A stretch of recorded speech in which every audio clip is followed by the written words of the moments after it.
You know those dense financial reports? The ones packed with legalese and just endless pages of numbers?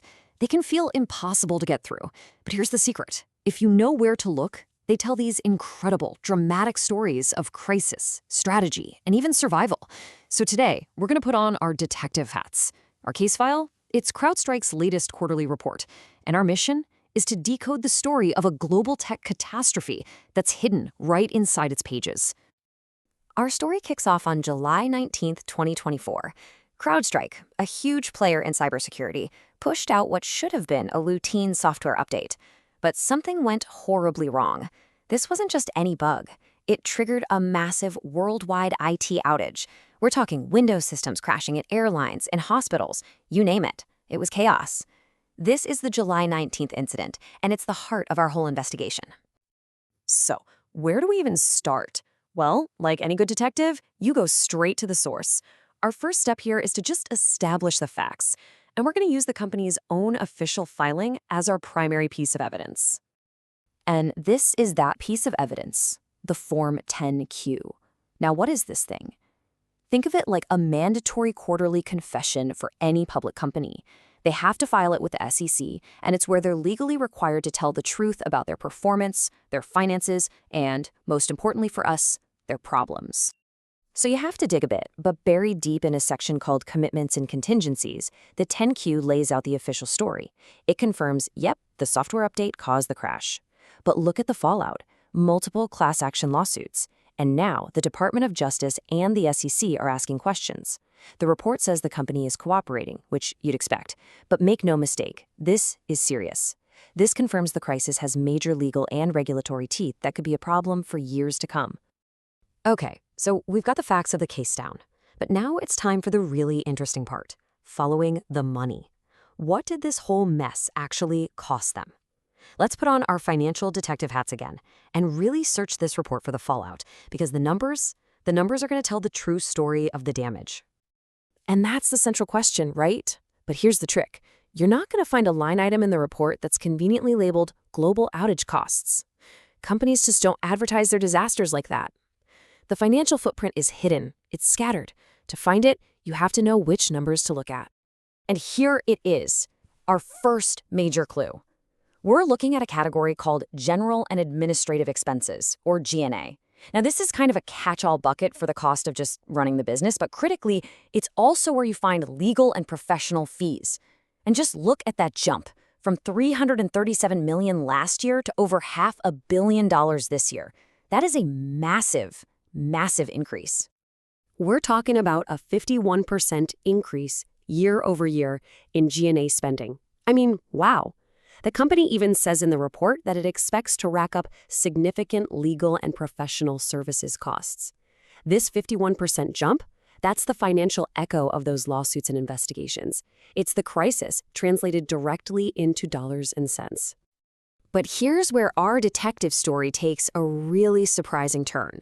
I mean, with legal costs just skyrocketing, you think the underlying business must be in serious trouble, right? So the big question is it? And this is the key moment of suspense.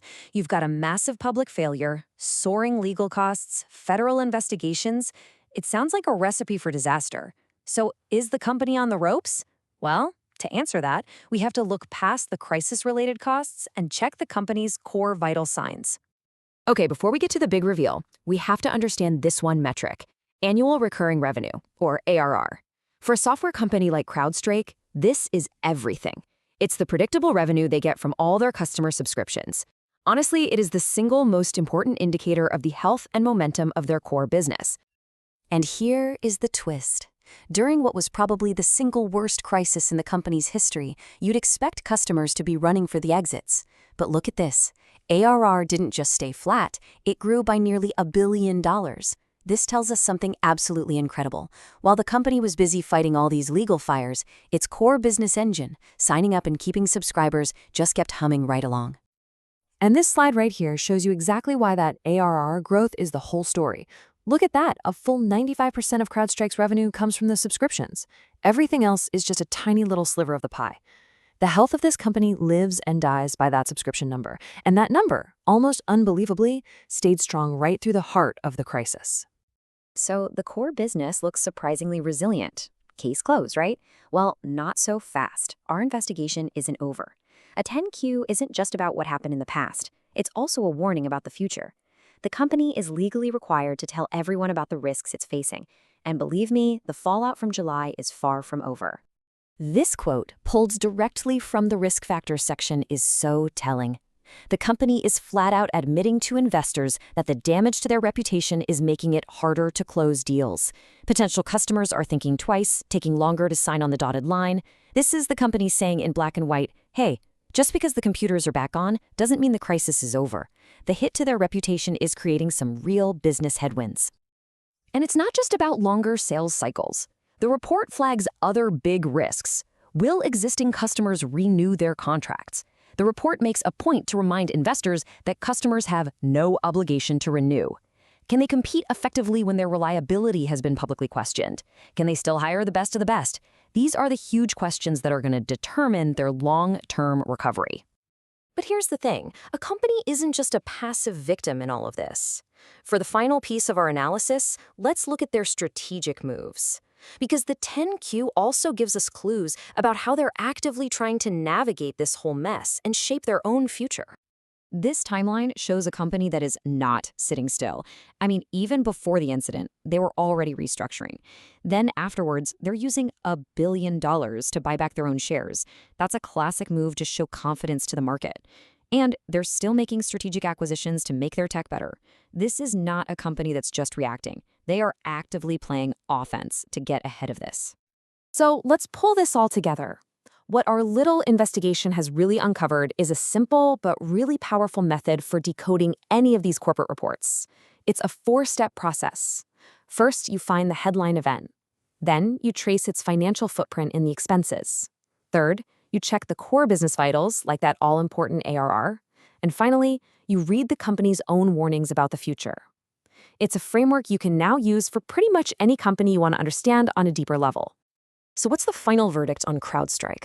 Well, the story here is one of truly remarkable resilience in the face of a near-total catastrophe. The numbers show that the business engine is incredibly strong, but the company itself is admitting the road ahead is full of risks, which leaves us with the ultimate question, doesn't it?